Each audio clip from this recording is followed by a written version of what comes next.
the seed of destruction for Big Meech's newfound entry into being a celebrity instead of a gangster perhaps was cast when his own seed was born, Little Meech. And somebody, one of the workers was like, hey, there go your nephew over there, Little Meech. So I'm like, oh, shit, where he at? Because I ain't even know nothing was wrong. I'm like, what up, now? He like, you rat ass. My daddy said you a rat. Whoa. I said, what? He like, you owe my daddy money for all them t-shirts you been making and blah, blah, blah. You never gave my daddy no money for no t-shirts. Because Little Meech going into a Blue Da Vinci owned something car accessory place in Miami, and Little Meech went in there to confront him. Bro, it just blew me away, bro. I went crazy. I didn't know what the And when you're Studio 183 on Saturday, if you in Miami, pull up on me, we there. Pull up on the mob. We outside. A year pass or something go by, some more years, some change go by, the TV show getting ready to come out, and when they start their promo, they started their promo with Dissing Blue, had 50 Cent involved and all that shit. They came out Dissing Blue. BMF, but more specifically Big Meech in his personality, have been extremely influential over the last 20 years. Everybody is from somewhere else different. You don't get nothing like this nowhere. Everybody move like brothers. Culture, and with the help of 50 Cent, it's grown and expanded. Well, it was growing and expanding even more. And it's interesting that, of course, Little Meech, who was not raised in the same environment as his father, after all, supposedly that's why one of the reasons people commit crimes is so their family can have a better life, though, of course, taking yourself away from your son for 20 years in exchange for what? A big BMF chain? I don't think any of us think that's a more healthy thing to give your child. Like, when I first met 50, I was still trying to find myself. My dad was calling me from jail every day. He was like, man, what you gonna do? I'm like, I don't know. I always knew I wanted to be my own person. So I met 50. 50 put me in acting classes for 2 years in LA. Invested in me, paid for the acting classes. I had to go every day, 2 times a day, 5 days a week. In the morning, in the afternoon, come back home, study again, do the same thing the next day. Little Meech actually went to the senior prom with Rick Ross's daughter. So this makes me think that the diabolical genius 50 Cent, well, he's not really a genius because the people he's manipulating don't require genius to be manipulated because they're so caught up in their own narcissism. But you that on. If I ain't with you, I don't want it. This shit come with the Draco. This shit come with the Draco. Come with the Draco. Still, this shit come with the Draco. What you think about it, though, Fire? How I feel? Feel good. Wait, get the strap. So Rick Ross and Meech have had a relationship all along. And all the stuff that came out with Tammy Cowens and whatever she did or didn't do with Meech, these same allegations, these same legal documents are all saying just stuff dates from 2015. And per Deon Gatling's own interviews recently. So me and Tammy were working on the BMF movie. I originally had the script and paid for the script for the BMF movie, not the show that 50's doing on Stars. But I originally paid for the script for the BMF movie, so we were shopping the movie. So Tammy was involved at that time, which is CS1. So Tammy Cowan, CS1, had all Meech's life rights. Right. And what year was that? This all the way back in 2009, 2010. He would go to Atlanta around that 2010 or so, and Blue Da Vinci at that time, he had just got out of prison. He had a blue Bentley, and Deon Gatling would come to Atlanta and he would borrow the blue Bentley and he would pick up Tammy Cowens and they would ride around they would go and have meetings, and they wanted to use the Bentley to present that they were doing well and they were in the entertainment industry. They were having meetings to get funding for a movie. Well, originally it was a movie. And I don't know if you all remember, but I do. Meech got paid several times for his life rights. And all the stuff that's going on now, it's all the same people from years ago. So they all knew all this. And 50 Cent had all this stuff in his ammunition box. So there was a $25 million budget talked about for a movie. And as you see here, Randall Emmett, one of the producers.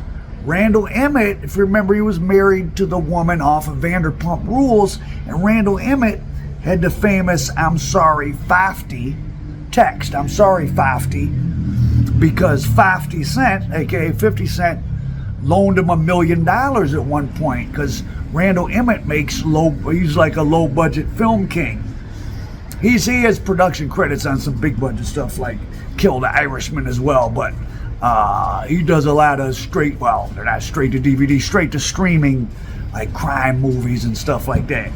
And 50 loaned him $1 million at one point, and 50 had to get his lawyer to go after him. But this would have been the connection between 50 Cent and Big Meech. Was in the very beginning, it was Deon Gatling riding around with Tammy Cowens, who he's so upset at now, and he has so much negative to say. He was riding around with her in Blue Da Vinci's blue Bentley and having meetings, and they got approval. But see, the BMF story isn't really that appealing to mainstream. When you, there's no redemptive arc. It's not like stories I do, Motown Mafia. We're working on a new one, Beyond Street Dreams, where, the parents were gangsters, but the kids went to college. And Motown Mafia, the daughter, she's a lawyer now. Courtney Brown is my friend. He produces more documentaries with me. He owns businesses, travels the world. He has property in Africa, goes to China every year. Well, there's nothing in the BMF story that's all that appealing to anybody outside of urban America, or a certain corner of urban America where no one does anything but just goes in a circle and we're going to go to the same club and have sex with the same women and throw money in the air. So that deal, that $25 million, couldn't get made, but 50, who knew Randall Emmett, now had it. So it was through the informant Tammy Cowens and through this white semi-bankrupted producer Randall Emmett that 50 Cent got connected to Big Meech in the first place. So it was, kind of a low-down, weird connection in the first place. And meanwhile, little Meech is growing up in South Florida. He goes to the prom with Rick Ross's daughter.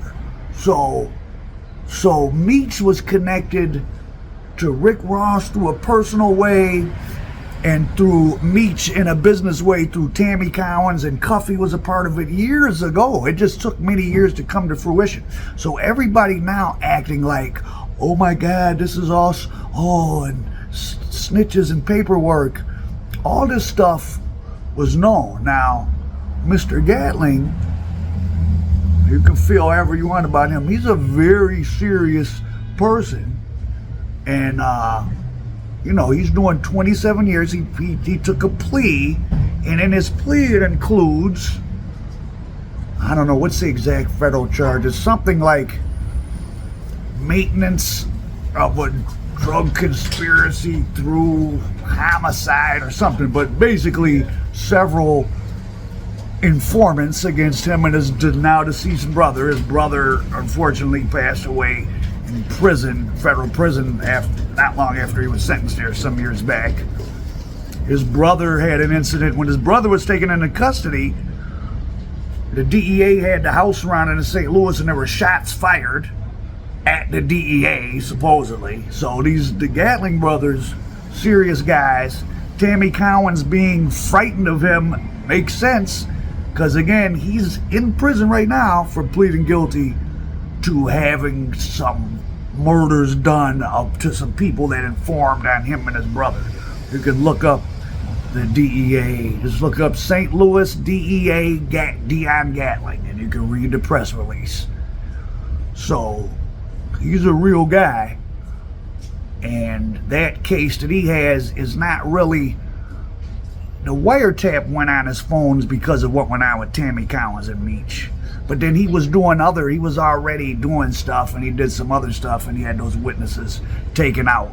So he's not per se in prison because of Tammy Cowens or Meech.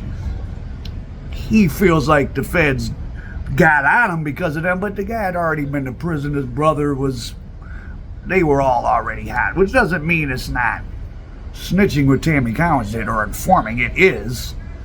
But I'm more interested, there's been all this debate about third-party cooperation. We'll never really probably know unless Tammy Cowens or Meech said, yes, I sicked her on him, because there's so many documents we can't see. Who knows what the truth is? But I just think it's interesting, the family component about how little Meech might have set this all in motion. Little Meech had a battery in his back from what? From going to school with Rick Ross's daughter. So you're famous because your dad was a drug dealer. You go to prom with the daughter of a fake drug dealer rapper. And now here comes 50 Cent. 50 Cent, I get the impression, he doesn't really like necessarily street gangsters or drug dealers unless they're down with him. But he doesn't just inherently just like them. That's why he broke Supreme. And he knew all this stuff about Meech and Tammy and Gatling back when it was all starting, because it had already happened, and he only met them through this guy Randall Emmett, who's was a bankrupted producer. He got back on his feet. He still does movies. He uses his middle name now because his regular name is so bad. I think he had a woman accused him of some SA, and he had to pay some money. I think something. Well, not I think. There was a story involving those elements. I don't remember the exact details. It's not relevant. So this is the gumbo of human beings out of which this BMF show came out of, and it's a wonder it didn't go sideways earlier. But what if 50 Cent all along, like when he said, what show, Little Meech? What if all along he had it that once the show runs its course, and it has, they were good to get 4 seasons out of it, he was always going to throw them all under the bus for some more publicity, because he knew all this stuff all along. 50 Cent, diabolical genius. I think he played them all. He had to have known Little Meech went to the prom, because it's on the internet. If I could look up the photos and other people knew about it, then he knew. So when he sent Little Meech to acting school to play his dad, did he have all this in plan for him? He knew he had went to the prom with his enemy's daughter. Wouldn't that be something? It's still a surreal moment to me. Like, when I first met 50, I was still trying to find myself. My dad was calling me from jail every day. He was like, man, what you gonna do? 50 has no qualms about using his own, well, he used his own son for publicity. Supreme's son, Supreme, like, he doesn't care. And listen, I mean, you can think that he's a bad person for that or not, but Big Meech and Supreme or any serious drug dealer, I mean, they don't ask anybody's permission to sell drugs in your neighborhood. So what does 50 Cent care about their family dynamics? And the seeds of destruction weren't planted by 50 Cent. They're planted by guys that choose the streets over home. And as we hopefully move forward into the 2025 and beyond, and we think about the impact of the street life or whatever, or being a professional criminal, gonna have to come to terms. Everyone's talking about all this snitching and they're bad because they snitched and this and that. Well, if you're faced with a choice where you could turn somebody in and come home and be with your kids, but you don't, So you go sit in prison, so your kids have no father. And I don't care if you talk to them on the phone or you hustle in prison and send some money, you're not there with them. You have chosen a criminal, the person you didn't tell on, over your kid. That's a fact. Now that's a difficult situation to be in, so you shouldn't put yourself in it, but nonetheless it's true. And I know a lot of, I know more Kingpin's kids than probably anybody. Because even the Kingpin's kids might only know one other Kingpin's kid. I know a bunch of Kingpin's kids. And for the most part, not all, but for the most part, it's definitely a lot more bad than good. What seems good in the short term, when they're young, especially the boys or young men, they like hearing these tales of their father. But as they get older, you know, and just like there's people that's going to laud your father for all he did, there's people who feel like your father might have killed their father. How about that? So it gets real tricky in this glamorized vision of the street life we've been being sold. We're now seeing the unraveling of it in real life through the underbelly and the backstory of this fictionalized TV show of some real people. So interesting. 50 Cent, I think, had it all mapped out. It's all these drug guys are just products for him to sell. And he may have had all this planned all along, because he certainly knew it. And Deon Gatling, serious guy, dangerous guy, in prison right now for homicides, violence against informants in the case that he pled guilty to, according to the DEA press release I read. So he's not anyone to play around with. But he was riding around with Tammy Collins, and when they were all trying to work a deal, it doesn't seem like anybody was too concerned. I just think things went sideways. And wouldn't it be amazing if this beef was more so about the ego battle between Cuffy and Meech about who was going to get a movie or a show made? If you got a robbing ass boss, then you're gonna be a robbing ass crew. If you got a real boss who know how to sacrifice and take the bad along with the good and show his crew know how to be men, then this what you get. You know, as opposed to this snitching stuff, which they knew all this years ago, I guess. I don't know. So what do you think? Do you think that if Little Meech hadn't have gone and antagonized Blue Da Vinci, that all of this would have not come out? Or that it was already out? But like I was telling people, because I put up an interview with Cuffy almost 2 years ago, and it got 80,000 views. For me, that's not that many. And he was on many people's shows. Like I was telling people then, I said, well, Meech is a celebrity. People don't really care. They don't want to hear the truth, right? I mean, the reality is very few people are gangsters or are in the streets, so they just want to be entertained, and people like Big Meech, so they didn't care. Only that when 50 Cent said it, did it become something that people cared about. So if this hadn't all got triggered, was it triggered by Little Meech? What do you think? Or was 50 planning this all along once the show ended for his next batch of publicity? I wouldn't doubt it. Al Prophet, American Dope. Oh my God. Now you gotta get your weight up.